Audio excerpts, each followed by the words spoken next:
I do really believe 100% from every part of me that everyone has the capacity to be able to do the things that they want and not to be held back by the mental baggage that's in our head that we want to push through. Welcome to the Do the Thing podcast. In each episode, we get down and personal with people who go after the things they want to make all their wildest dreams come true. Join us as we unveil and dissect a formula for what it takes to do the thing. Here is your host, Stacey Lauren. Hey everyone, welcome to the Do the Thing podcast. This is your host, Stacey Lauren. Well, all right, guys. So this is always fun for me when I get to do new things and then I get to learn more as I'm going through the new thing. I've been creating this quiz for you guys, which is on pretty much what's stopping you from doing the things you want. And one of the personas that came up during this quiz has been comparison and how that can really stop you from doing the thing that you want. And so I wanted to bring an expert on to be able to dissect this idea of comparison more, because it's such an important topic. And it's something that, especially right now, with just how much comparison is around us, just even if we talk about from a social media standpoint, how easy it is to get stuck into that trap. I wanted to be able to just really dive in even deeper to give you guys a full experience into what can help you move past comparison and be able to give yourself tools to practice to work through that. So I am so excited to welcome Kate Middleton to the show. Hi, Kate. Hi, so good to be here. Yeah, and I didn't even mention who you are, but the people that are listening and have been avid Do the Thing listeners probably know, but just for anyone that's just tuning in now, Kate is actually a somatic therapist, and she also is an authentic relating facilitator. And we've been working together for the last year. And I went to a few of her trainings that she did where she facilitated the training. One I went to by myself and the other one with my boyfriend. And she just creates this amazing space for people, has so much wisdom in the way that she's able to tap into like where people are with themselves, and then to be able to give like a practice. And what I mean by practice, but flex the muscle to be able to handle certain things, whether that's handling discomfort or handling peace or presence. And then also, of course, having deep communication. So it's just been a thrill to be able to have you, someone that I could reach out to and then be able to have you share your wisdom with. Oh, well, thank you. Thank you very much. That's a very kind and generous intro. And one of my favorite, it's so funny, I love all of our episodes, but one of my favorite one that's been getting the most press lately has been the one that you did on the attachment styles, where you were able to dive into just the different attachment styles that people have, and then the practice of helping them move into a more secure attachment style. I'm hearing so much amazing feedback about that as well. Oh, great. Yes, that is, I think it's worth getting to know. Anyone can learn something from attachment theory and practices around that. And I think the reason, it's funny, I didn't even think why I was bringing it up, but I think the reason why I brought it up is because once you understand where you're coming from, when you're able to identify with a certain thing, it doesn't mean you're labeled with that. Like there's always a way to move through it, but I think it's having the self-awareness so you're able to see when it's coming up, and then you can make a choice to know what to do with that thing. Absolutely. It's a starting place. It's not where you're stuck. It's just where you're starting from. So good. Well, with that, let's get into it. So we are talking about comparison. So tell us what's going on with this person. What's the good side of someone that has comparison? And then that'll be the starting place there. What is this person going through?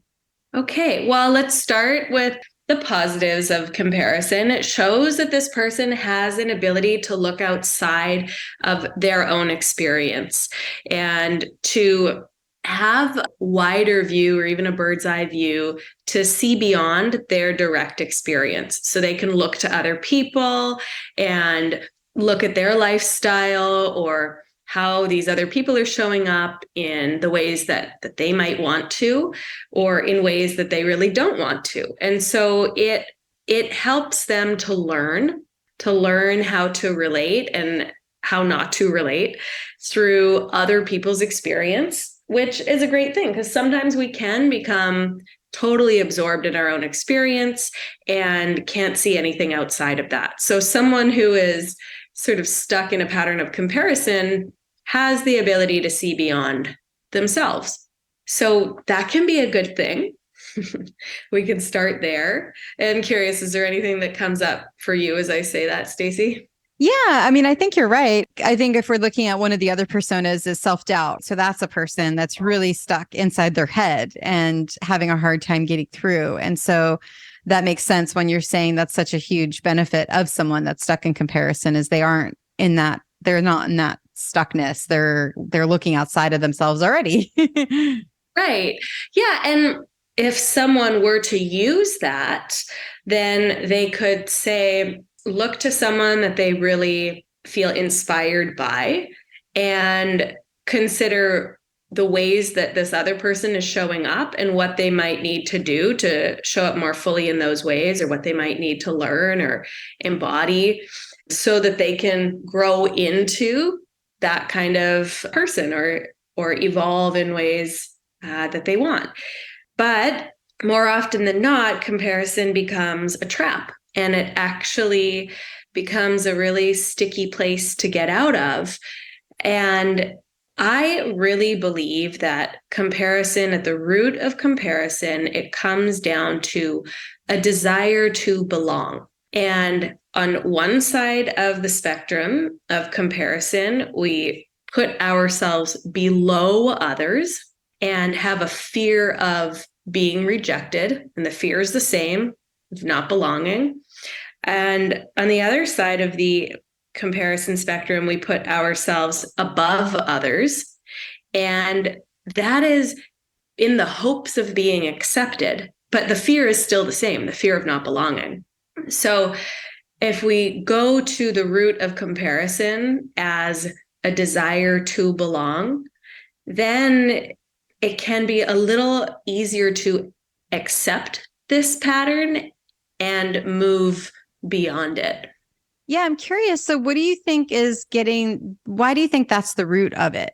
So I think it's the root of it because it starts so early on, and we're taught to compare ourselves to others, whether it's our siblings, or it definitely starts in school when we're graded or are put on sports teams based on abilities. And I don't think that's bad or wrong, but I think it starts too early, and that we don't have time to necessarily absorb a deep-rooted sense of belonging before we're sort of put to the test of comparison and separation. So I think that it comes from a really early place. And then as we grow up and grow more fully into these patterns, that comparison becomes a familiar place. It's sort of how we make sense of the world, how we orient ourselves to our environment of, okay, am I better or worse than? How do I fit in here? What do I give myself permission to do or not do because of where I've placed myself? So I see that as a root of comparison. And I was actually reading an article in Outside Magazine last night, which was really interesting. It was about the Norwegian culture of outdoor play-based education. And at the last Winter Olympics, I think Norway came away with more medals than any other country. But in Norway, competition is banned up until the age of 10 years old. And you can't compete, I think, at a national level until you're 14. And I might be way off, but it's something like that. And yet they are the most successful nation in competitive sports. And I think what this is speaking to is learning how to be yourself before learning how to compare yourself to others or to compete. And I think comparison and competition are basically one and the same. Yeah. Can you give that makes me think I want to give more examples of comparison when that shows up. Like, what does that look like? Right. So let's say, I'm just going to throw some out there. You walk into a party, and the first thing you do is notice how well dressed everyone is. And then you look at your own outfit and say whatever you say to yourself about, oh my God, I look so sloppy, or I'm not presentable, or I'm underdressed, or something like that.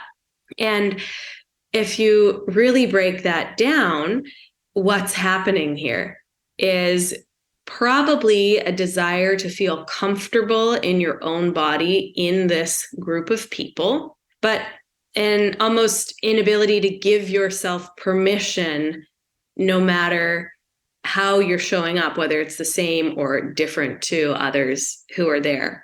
That's one example.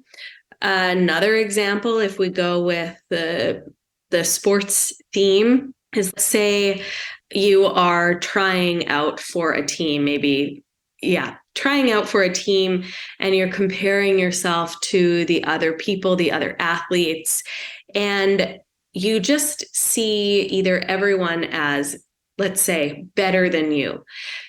What can happen in comparison is a real inability to see where you might be as good as or good enough. And so there's this sort of funneling that happens through comparison, which makes you pick up on what you see as inadequacies in yourself a lot of the time. And then as another way to generally to overcompensate for this is making yourself above others or bigger than or better than as a way to feel safe, essentially. So that could be let's say you go to a class and someone's teaching on something and you're like, oh, I know this already. I could teach this class. And what that does is really block you from having any sort of experience of learning or expansive experience. But in some way, it helps you to feel safe or good in the moment.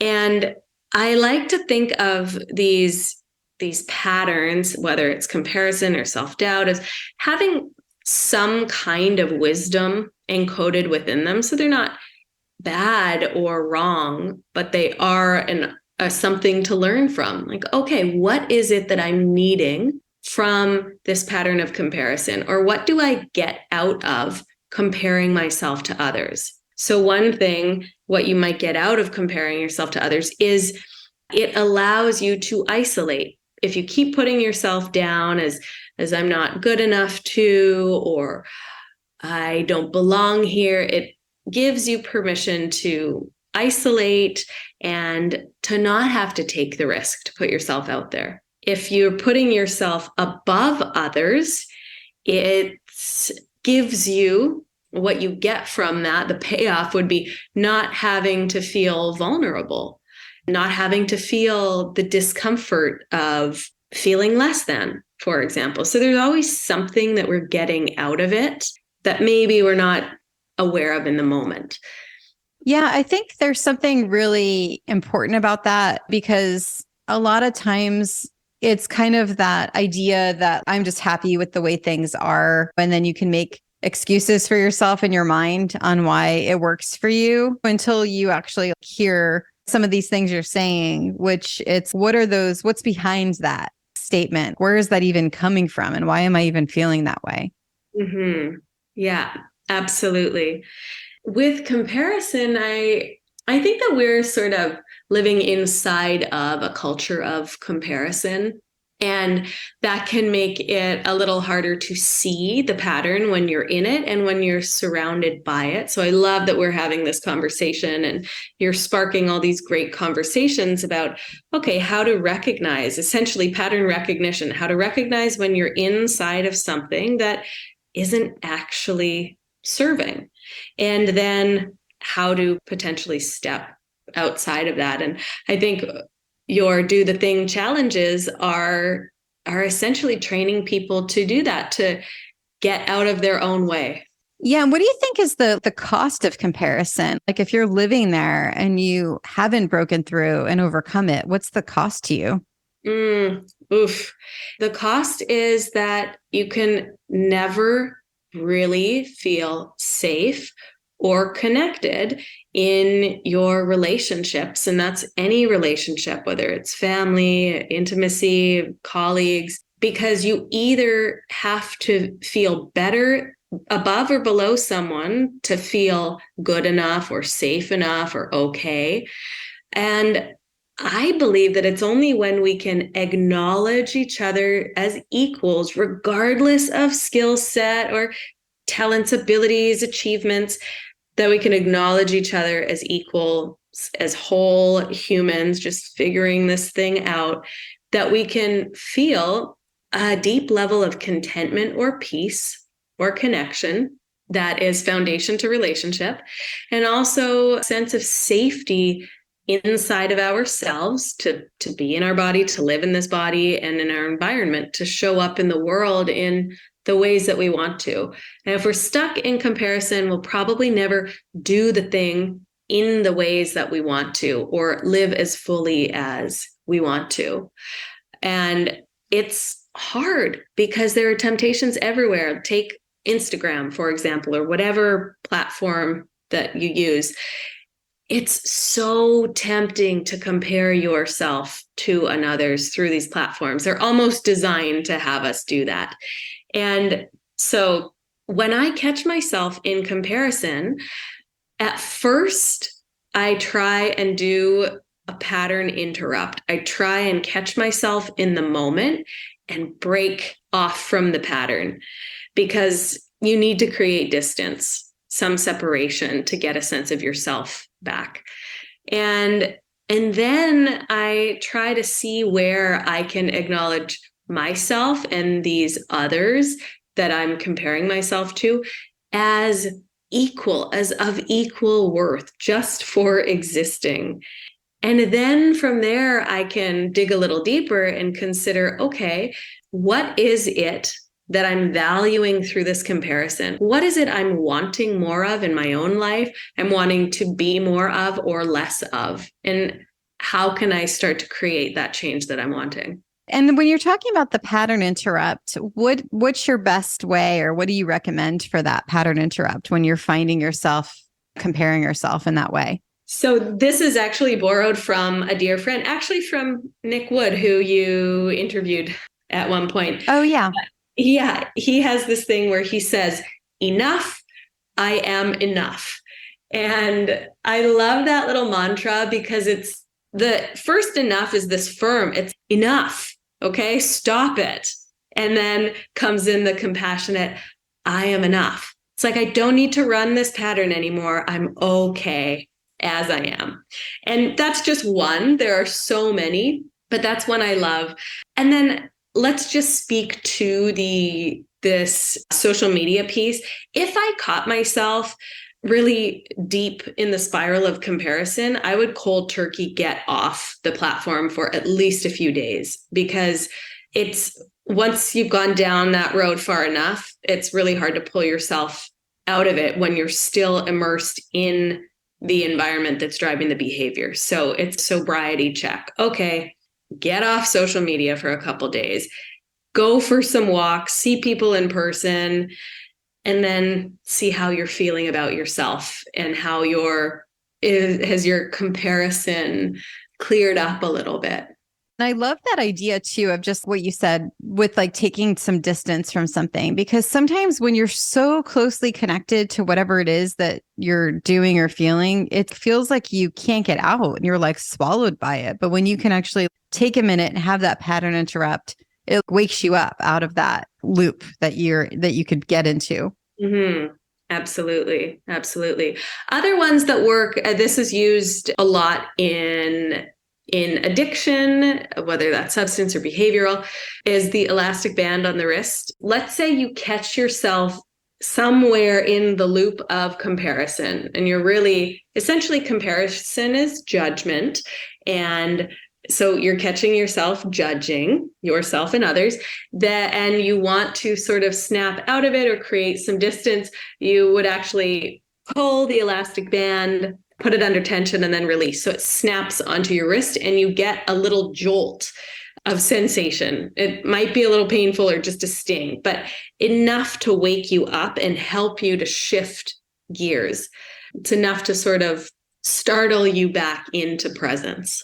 And then you mentioned after the pattern interrupt, I didn't get that whole thing, but I think it was acknowledging what you're feeling by noticing that comparison is happening. Yeah. So I'm always curious with these patterns, like, what is the feeling that you're trying to avoid through this behavior? There's something that you're not wanting to feel. And so in order to do that, you're doing something that has you feeling another way. So for example, let's say if someone is comparing themselves and actually putting themselves above others, what is it that they're avoiding by doing that? Or it can go the other way around. Let's say you're starting a new business and you realize, okay, in order to promote my business, I have to show up in these places, and then you look to who's showing up in those places and who's doing what. And then you compare yourself as, I'm not good enough. I don't know enough. I'm not whatever enough. And then you just stay in that loop. What is it that you're avoiding? Are you avoiding actually feeling what it's like to show up and to be seen? Probably, because you're not even getting to that point. Yeah. And I'm wondering too, because you also said then after that, what am I like valuing in this person? And then what am I not wanting to feel? So is that like a separate part then? It's where you're looking at the other person that you're comparing yourself to, or the other thing, whatever it is. And then you're starting to get in line with that. Yeah. So I think once you recognize that you are in comparison, then you can start to learn from what's happening, learn from what you're doing, learn from this other person that you are comparing yourself to. When you're enmeshed or merged with the pattern, there's no room for sight. But once you pull back a little bit, then you can see more and understand more. So if you notice yourself comparing yourself to someone, or another way to say that is judging. If you notice yourself judging yourself harshly or another harshly, that's a really good indicator that something's happening and that there's something to learn. And I would say, what behaviors are you judging yourself for, or what are you judging yourself for? And to pick up on, okay, you're judging yourself in this way, but what is it you really want? What is it you're actually wanting?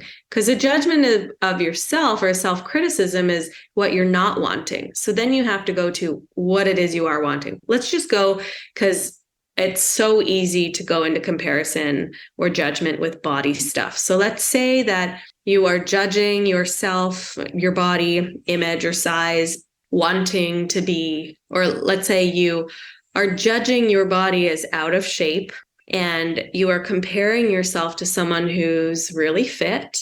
So you're not wanting to be where you're at right now, but what you are wanting is to be fit or similar to where this other person is at, which when you break it down to that, that's actually really easy to see and accept and to create change from. But when you're just stuck in, I'm not as good as, or they're better than me, or whatever, then there's really no room or place to go from there. Does this also, you mentioned the judgment, and I'm just wondering, so when you're feeling jealous for another person, so that's your comparison, you're in comparison, right? Absolutely. And jealousy or envy, those are such great learning opportunities, because I think that is speaking to something that you're holding a value and what you are wanting that you don't quite feel you have yet. I love that reframe, because you're not like by you saying, what is my learning opportunity with this? If you're feeling that, I think you're not stuck on that judgment anymore, or that jealousy or the envy. Absolutely. And Oh, jealousy is one of the most uncomfortable things to feel, right? So, from jealousy, we can quickly jump to other things. But I think that if you are willing to sit long enough in the hot seat of that to learn from it, that, oh my gosh, you'll get so much from it. Yeah. And for the listeners, keep that in mind. And so instead of getting mad at yourself for feeling a certain thing, it's really asking yourself, what is that learning opportunity? What is my learning opportunity in this moment? I think there's something really important about that, because when you can kind of get and identify it, you're able to work through it a little bit easier. Absolutely. What do you think about that? Do you think there's another thing with that when they're feeling something? Was there something else they can do in addition to that? Because I know I think you told me once there was a risk to always wondering what that learning opportunity was. Is there something else you'd recommend there? Right. Yes. So this is such a good point. If you jump straight to trying to learn the lesson from something, I think you're probably avoiding having to feel it. And you have to feel it first to understand more of what it's about. So I would say the practice there is to really sit with it. And you could imagine that you're literally sitting beside jealousy or envy, or you're sitting with it as it is in you and making room for it to be there for a certain amount of time. It's not like you have to be with that day in and day out, but you're going to spend 5 minutes just acknowledging that this feeling is here and oof, what it feels. And as you do that, you really sense into your body what's happening. What does jealousy feel like in you? Oh, it's this hot, icky, sticky, burning, clammy, whatever. But you're actively experiencing that which you normally avoid. And in doing so, you're really empowering yourself to make change. Because if you're running from something, you can't make any change. But if you are able to sit with and be with, then you can create change. What do you think would be a good daily practice for someone that falls into comparison a lot?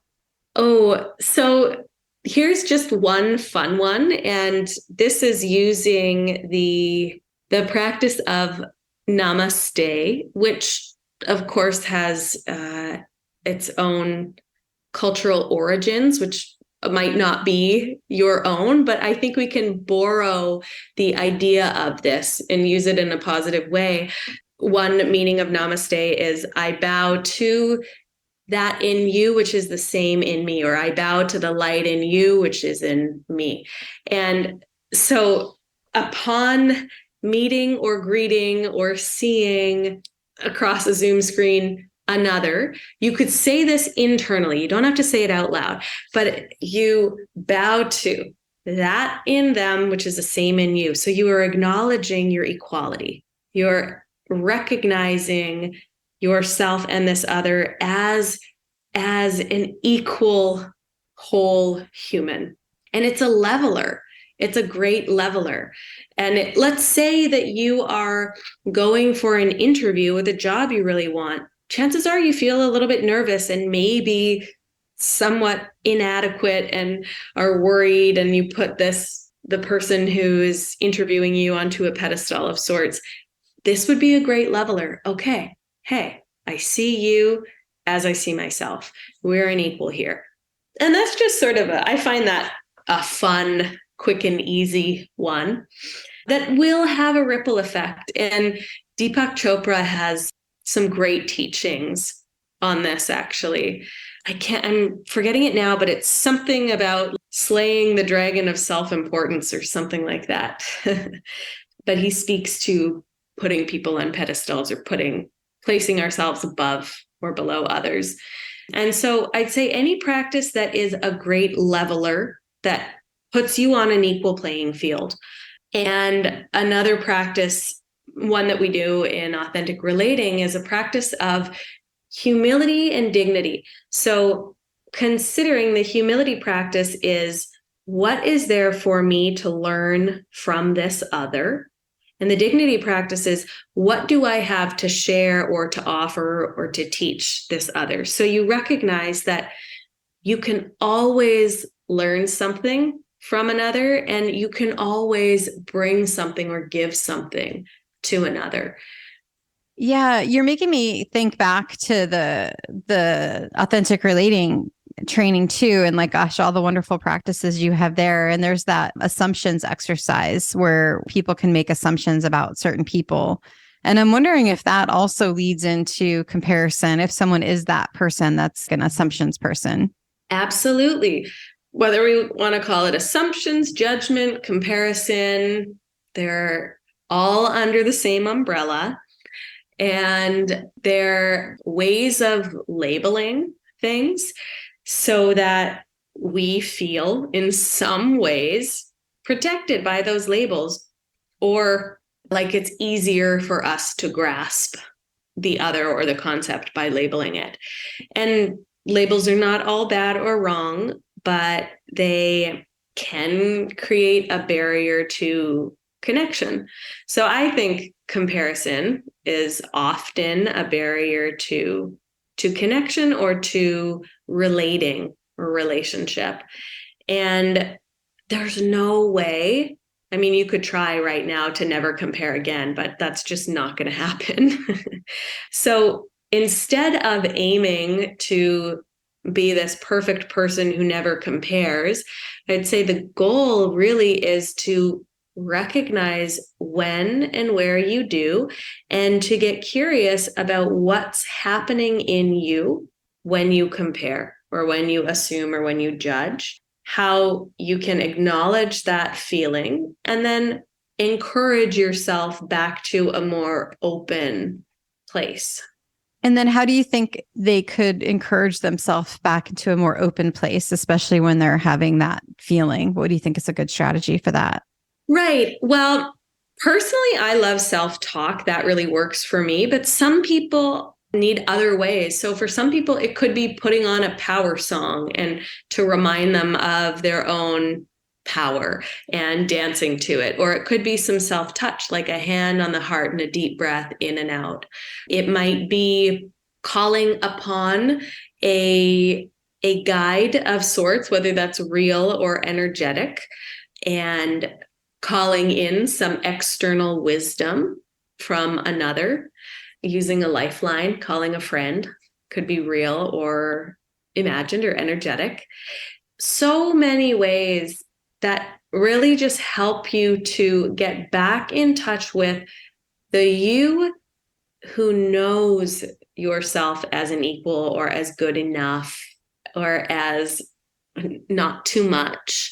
And also who knows others as whole humans worthy of their own experience. And I think that's actually a great practice, is for any listener to really consider, okay, what helps you get back in touch with the deeper parts of yourself that know this to be true. So good. What would be your number one piece of advice for the listeners on cutting the comparison? So the first thing that pops up is give yourself some grace and extend that to the others who you're judging. So work on your self-compassion and extend that out to compassion for others, because a lot of people jump to dropping the judgments on other people, but keep it for themselves. And that just bleeds back out into relationships. So start with yourself, give yourself some support and compassion, and then direct that outside of yourself as well. So good. Thank you so much for doing this with me. I just love how you're able to really give such insightful wisdom into how to get through different things, and also actionable practice items that people can actually take with them in their daily life. So I just really appreciate when we're able to have these conversations. Oh, great. Me too. It's so fun to be talking about what I really care about and what matters most in my world. So good. Thank you so much, Kate. So welcome. Thanks for listening to the Do the Thing podcast. We hope you enjoyed the show, but even more, we hope you'll be inspired to do the thing. Do you have a burning question on doing the thing that you'd like answered? How about an inspiring do the thing story of your own that you'd like to share? We'd love to hear all about it. Just leave us a voice message at dothething.callcast.co or email us at hello@dothethingpodcast.com.